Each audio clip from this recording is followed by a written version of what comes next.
Os Houthis acreditavam estar seguros porque estavam enterrados em bunkers profundos, protegidos por camadas de terra e concreto. Estavam enganados. Os Estados Unidos lançaram o B-2 Spirit, um bombardeiro furtivo projetado para perfurar a terra, em 25 de março de 2025. Equipado com GBU-57s capazes de destruir bunkers, não se limitou a atacar rebeldes no Iêmen.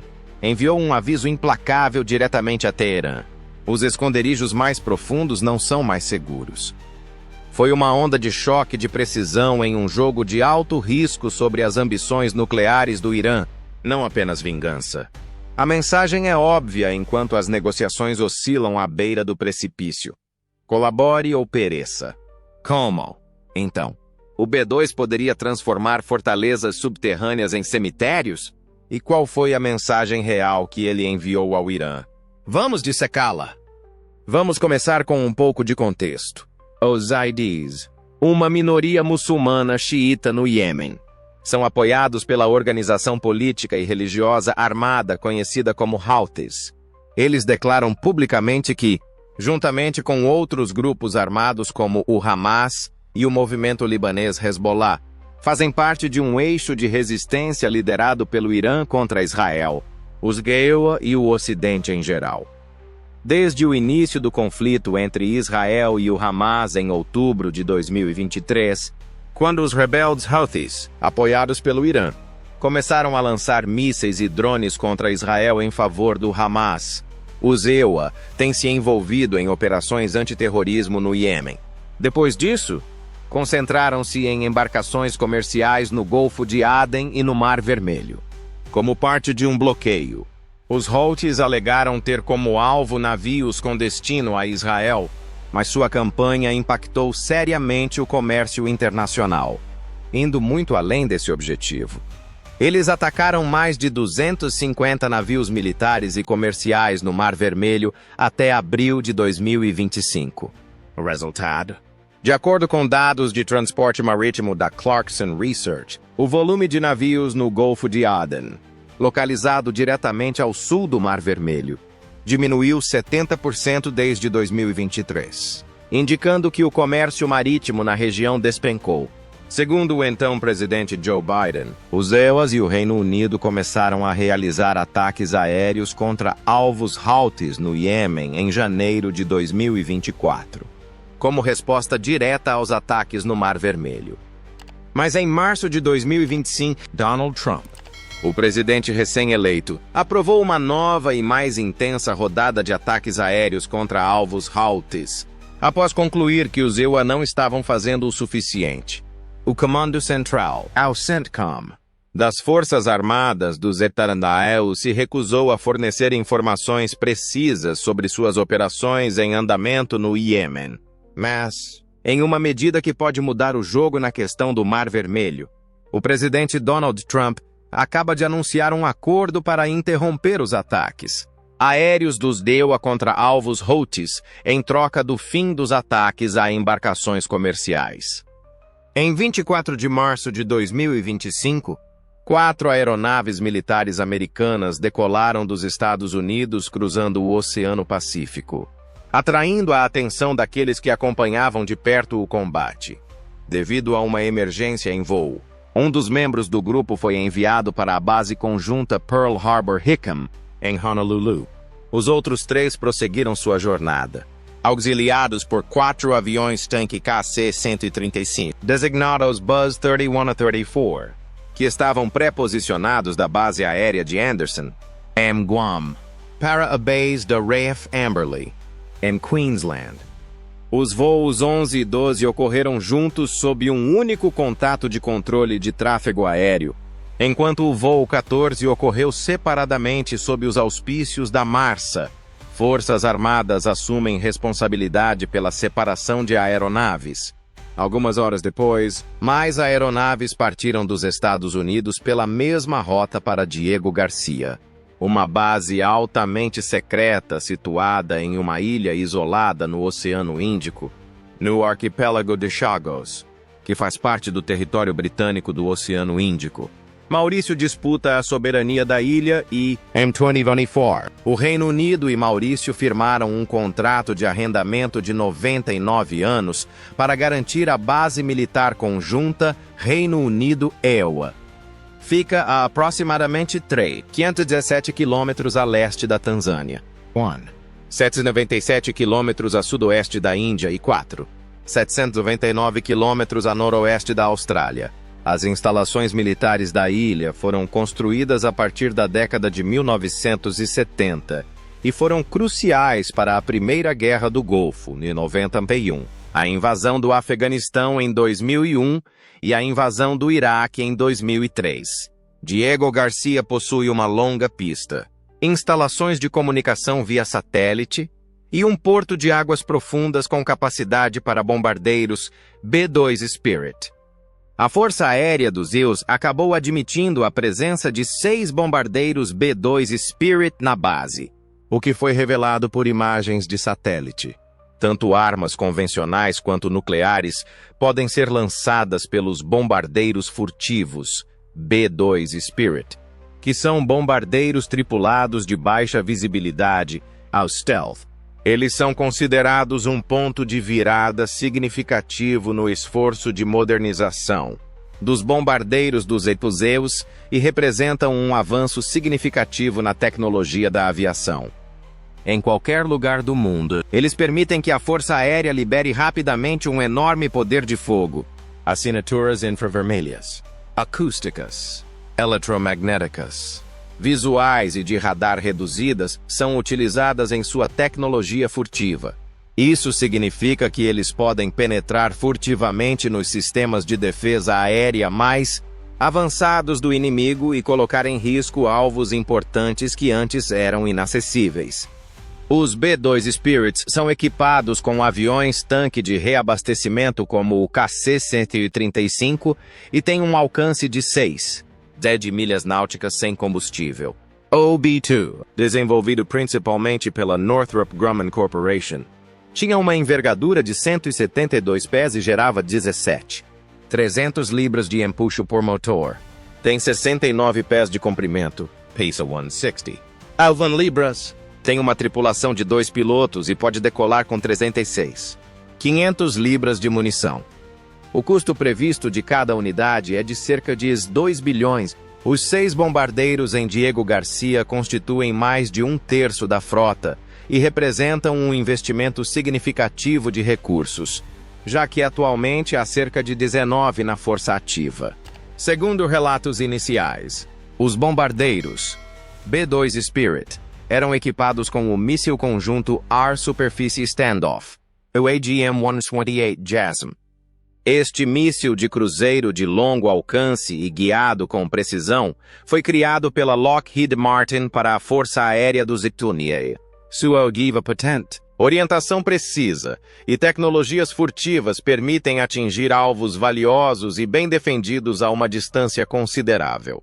Os ataques ao Centro de Pesquisa e Desenvolvimento Bazar, na Síria, em abril de 2018, marcaram a primeira vez que esses mísseis foram usados em ação. Eles foram empregados em operações contra Abu Bakr al-Baghdadi, líder do ISIS, que cometeu suicídio após ficar preso em uma caverna em outubro de 2019. Semelhante aos bombardeiros B-2, a fuselagem baixa e visível do míssil foi projetada para evitar as defesas aéreas. Além disso, possui um sofisticado sistema de orientação que lhe permite passar por extensos sistemas de defesa aérea. Eventualmente, ele contará com um link de dados de armas, essencial para o combate a alvos móveis, pois permitirá mudanças de curso após o lançamento. O míssil tem dimensões de 4 metros de comprimento, 0,55 metros de diâmetro e 0,45 metros de altura. Pesa cerca de 23 kg no lançamento e tem uma envergadura expandida de 2,7 metros. A ogiva de penetração e fragmentação por explosão, WBDU-42B, pesando 432 kg, está instalada no AGM-158 e destina-se a demolir alvos reforçados, incluindo edifícios e bunkers reforçados. Tem um alcance padrão de 370 km e é movido por um motor turbojato. Seu sistema de orientação utiliza um sistema de posicionamento global, GPS, e um sistema de navegação inercial, INS. O míssil utiliza um buscador infravermelho de imagem para orientação terminal, que contrasta a imagem real do alvo com imagens de referência salvas. Ele pode atingir uma probabilidade de erro circular de até 3 metros e armazenar modelos tridimensionais de alvos de até 8 alvos. Diversas aeronaves, incluindo o B-2 Spirit, o B-1B Lancer, o B-52H Stratofortress, o F-15R Strike Eagle, vários F-16, possivelmente, o F-35 Joint Strike Fighter, são capazes de disparar esses mísseis. A principal aeronave usada para disparar essas ogivas é o B-1B, que pode transportar até 24 desses mísseis, enquanto o B-2 pode transportar apenas até 16. Relatórios subsequentes, no entanto, indicaram que os B-2 transportavam, na verdade, explosivos de penetração maciça, MOPs, GBU-57, pesando 30s, 660 kg. Se isso for verdade, será a primeira vez que esses explosivos de 6 metros de comprimento e mais de 12 toneladas serão utilizados em combate, com uma carga útil máxima de 2. O B-2 é a única aeronave capaz de transportar essas armas. O fato de este míssil MOP ser denominado Precision Bunker Buster deve fornecer algumas informações sobre suas capacidades, porém há muito menos informações públicas disponíveis. Ele é feito especialmente para atingir alvos fortificados e em áreas subterrâneas profundas. Os foguetes possuem um fusível inteligente, grande e penetrante, que pode detectar quando atinge um vazio e não possui mais massa perfurante, o que significa que chegou a uma instalação subterrânea. Isso é crucial porque, mesmo com informações limitadas sobre a arquitetura, precisa do bunker. A eficácia com alvos subterrâneos profundos depende não apenas de atingir o alvo apropriado, mas também da detonação da ogiva no momento ideal após sua penetração no solo. O GBU-57 MOP pode atingir profundidades de até 60 metros. O explosivo é composto por 340 kg 752 libras de PBX NC-14 e 2 Azunkilio 4 590 libras de AFX 757. 2 explosivos com polímeros ligados, mais adequados para explosões controladas em pequenas áreas. Acredita-se que os EUA tenham um estoque limitado do míssil, já que a Boeing, a principal contratante, conseguiu fornecer à Força Aérea dos EUA pelo menos 20 bombas por ano até 2015.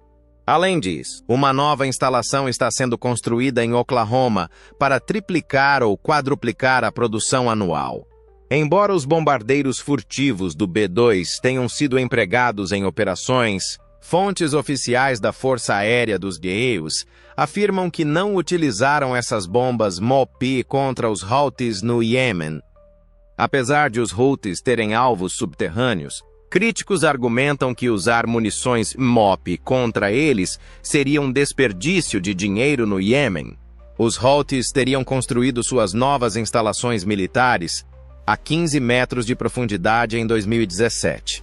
Mas lutar contra os Houthis não é o único motivo para o envio de B-2, que podem transportar armas destruidoras de bunkers. Além disso, a intenção é, obviamente, enviar uma mensagem ao Irã e a outros apoiadores dos Houthis. O fato de os B-2 estarem estacionados na área em um momento em que os Beibuawa e o Irã negociam o programa nuclear iraniano pode não ser coincidência. Segundo relatos, o presidente Trump chegou a afirmar em abril que o Irã estaria em grave perigo se as negociações com o país fracassassem. Embora não se acredite que o Irã possua armas nucleares atualmente, acredita-se que possua as tecnologias necessárias para produzir ogivas nucleares, o que o torna um estado limiar nuclear. Segundo relatos, o país acumulou um suprimento de urânio altamente enriquecido que pode alimentar diversas armas de destruição em massa com pouco enriquecimento adicional. O Irã tem insistido consistentemente que seu programa nuclear é inofensivo e permitido pelo Tratado de Não Proliferação Nuclear, do qual é signatário. Segundo este tratado, há 9 países com armas nucleares no globo: Coreia do Norte, Israel, Paquistão, Índia, França, China, Rússia e Estados Unidos. Índia, Paquistão e Israel nunca assinaram. A Coreia do Norte ratificou o Tratado de Não Proliferação Nuclear, mas o abandonou em 2003. Em setembro de 2017, a Coreia do Norte testou um dispositivo termonuclear com potência estimada em cerca de 250 quilotons, demonstrando que é conhecida por realizar testes nucleares. Apenas 15 quilotons de bombas foram lançados sobre Hiroshima, enquanto 25 quilotons foram detonados sobre Nagasaki, destruindo-a. Após assinar o acordo em 1968, o Irã iniciou um programa secreto de enriquecimento de urânio no final da década de 1980. Importou suprimentos e maquinário essenciais do Paquistão e da China. O Irã conduziu iniciativas secretas de desenvolvimento e testes de armas nucleares, conhecidas como Plano Ahmad, no final da década de 1990 e início dos anos 2000. Quando esse plano foi descoberto em 2002, anos de pressão e diplomacia foram lançados para interromper o programa nuclear iraniano, enquanto o país acumulava abertamente enormes reservas de urânio. A conclusão do Plano de Ação Conjunto Abrangente entre o Irã e 6 potências internacionais em 2015 marcou o ápice da diplomacia e das sanções. Os objetivos do plano eram restringir as operações nucleares do Irã e aumentar a transparência em relação a essas atividades, que eram supervisionadas pela Agência Internacional de Energia Atômica. No entanto, os Estados Unidos se retiraram do acordo em 2018, durante o primeiro mandato do presidente Trump, apontando a persistente falta de transparência do Irã sobre sua atividade nuclear e criticando o acordo por não impedir o programa de mísseis iraniano ou seu financiamento de organizações terroristas como os Houthis no Iêmen. Washington então tomou medidas para interromper as vendas de petróleo do Irã e restabeleceu as sanções. Desde então, o Irã vem reduzindo seu cumprimento e, em 2020, declarou que não mais aderiria a nenhuma das restrições do acordo.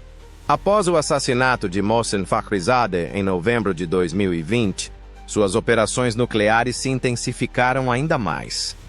Quando Biden assumiu o cargo em janeiro de 2021, ele prometeu trazer os ANEUA de volta ao Plano de Ação Global Conjunto.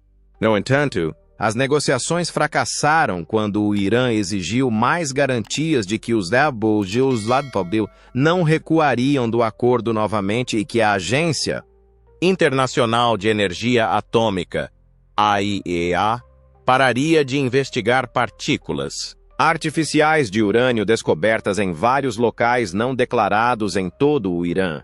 O violento ataque do Irã a manifestantes no outono de 2022, que foi ligado ao assassinato de Mahsa Amini enquanto estava sob custódia policial e ao seu apoio à Rússia no conflito na Ucrânia, dificultou ainda mais as negociações. Em janeiro de 2025, o presidente Trump iniciou seu segundo mandato e ele e o primeiro-ministro israelense Benjamin Netanyahu concordaram que o Irã estava apoiando o Hamas no conflito israelense. Trump optou por mudar seu foco para as negociações em abril de 2025, na tentativa de chegar a um acordo que impediria o Irã de obter armas nucleares.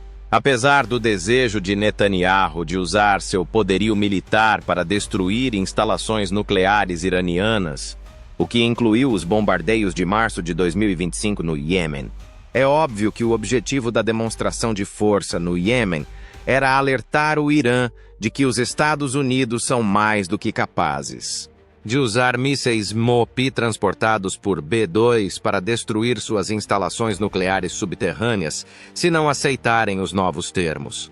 A Agência Internacional de Energia Atômica localizou e está examinando algumas das instalações nucleares do Irã, incluindo o reator de pesquisa de Teherã e a usina nuclear de Bushehr. No entanto, O Irã também vem construindo infraestrutura secreta, partes da qual foram descobertas em 2002, particularmente em Natanz e Arak. Desde então, a Rússia tem persistido na construção de usinas nucleares, muitas das quais estão localizadas em locais subterrâneos profundos, tanto abertamente reconhecidos quanto secretamente. Há uma usina de enriquecimento de combustível conhecida no Irã, Natanz. Trata-se de uma instalação subterrânea destinada ao enriquecimento em escala comercial e acredita-se que esteja a 8 metros abaixo do solo. Ela é cercada por muros de concreto com 2,5 metros de espessura. O telhado foi coberto com 22 metros de terra e concreto armado em 2004. Ao sul do complexo principal de Natanz, dentro do Monte Kalan Gazla, uma nova instalação também está em construção. A fábrica de enriquecimento de combustível de Fordow, que já foi uma base de mísseis, está situada perto de Qom, no interior de uma montanha. Acredita-se que esteja enterrado de 80 a 90 metros abaixo do solo e é considerado o melhor local nuclear blindado do Irã. Descobriu-se que a instalação foi alterada para enriquecimento de urânio em 2023. Estima-se que o urânio armazenado ali esteja enriquecido a 83,7%, o que é apenas um pouco menos do que os 90% necessários para armas nucleares. Embora o governo iraniano tenha negado isso em 2003, especialistas acreditam que o Irã também possa ter uma instalação nuclear em uma montanha a 20 quilômetros da cidade de Chalas. No passado, os Estados Unidos afirmaram que Lavezan Shan contém uma instalação nuclear subterrânea. Algumas fontes americanas afirmam que o Irã limpou o solo superficial e esterilizou a região para ocultar uma instalação enterrada nas profundezas, embora as investigações da AIEA não tenham encontrado nenhuma prova concreta da finalidade da instalação. No entanto, inspetores da AIEA que visitaram Lavezan Shan em 2005 declararam que não conseguiram confirmar as afirmações do Zaewa e que a justificativa do Irã para a elevação do local parecia lógica e consistente. Caso as negociações entre os Estados Unidos e o Irã fracassem, mísseis EMOP americanos transportados por B-2 poderão atingir todos esses possíveis locais. Em 11 de maio de 2025, os Estados Unidos e o Irã concluíram sua quarta rodada de negociações. Embora mais negociações sejam esperadas, autoridades iranianas se mostram publicamente inflexíveis quanto à continuidade de suas operações de enriquecimento de urânio. Ainda existem importantes linhas vermelhas que dificultam a previsão de como os negociadores as resolverão, mesmo que ambos os lados tenham declarado confiança no processo diplomático. Os EUA querem fechar as instalações iranianas em Natanz, Fordow e Isfahan, bem como interromper o enriquecimento. O Irã afirma que seus direitos nucleares, que incluem a liberdade de enriquecer urânio, não podem ser comprometidos. Além disso, recusou-se a participar de negociações sobre o desenvolvimento de seus mísseis balísticos. Uma das principais reclamações de Trump sobre o Plano de Ação Global Conjunto, PGA, em 2018, foi que ele permitiu que essas ações continuassem. O Irã declarou estar disposto a negociar algumas restrições à sua atividade nuclear em troca da remoção das sanções, mas que encerrar seu programa de enriquecimento e abrir mão de seu estoque de urânio enriquecido estão entre suas linhas vermelhas na mesa de negociações. Além disso, busca garantias inabaláveis dos Dardaneus de que não se retirará do acordo e não imporá sanções novamente. Segundo analistas militares, os DEAS devem tomar medidas mais drásticas para conter as aspirações nucleares do Irã se as negociações fracassarem. Seria necessário mirar em vários locais para impedir que o programa de centrífugas fosse rapidamente reconstruído de forma mais viável, a fim de destruir completamente o programa nuclear iraniano à força. O míssil GBU-57 D-30 pode precisar de múltiplos disparos para atingir a instalação em Natanz, Mas mirar em usinas nucleares também representa um alto risco, pois a instalação pode emitir isótopos radioativos como o Césio-137, o que poderia resultar em precipitação nuclear. Além de contaminar o meio ambiente, isso pode prejudicar a saúde das pessoas expostas. O tipo e a qualidade dos materiais radioativos presentes na usina, bem como as condições climáticas, determinariam a magnitude e a intensidade da precipitação radioativa. A provável zona de precipitação radioativa abriga cerca de 40 milhões de pessoas. No entanto, também haveria um tipo diferente de impacto que prejudicaria a reputação dos Isilcilda no exterior. As ameaças percebidas à sua sobrevivência foram um fator importante no desenvolvimento do programa nuclear iraniano. Um ataque em larga escala por parte dos Isilcilda apenas fortaleceria essas suspeitas e aceleraria sua busca por armas nucleares. Portanto, em vez de fortalecer a posição de negociação dos Isilcilda, o bombardeio agressivo de alvos nucleares iranianos poderia enfraquecê-la. O que você pensa em relação à proliferação nuclear? Os Iran e o Irã conseguirão chegar a um consenso? O presidente Trump cumprirá sua ameaça de destruir o Irã se não o fizer? A destruição envolverá o lançamento de bombas destruidoras de bunkers GBU-57 sobre as instalações nucleares subterrâneas do Irã a partir de bombardeiros furtivos B-2. Quais são as potenciais repercussões se isso acontecer? Esses eventos levantam questões complexas com ramificações mundiais. Sua opinião é importante, então sinta-se à vontade para expressá-la abaixo.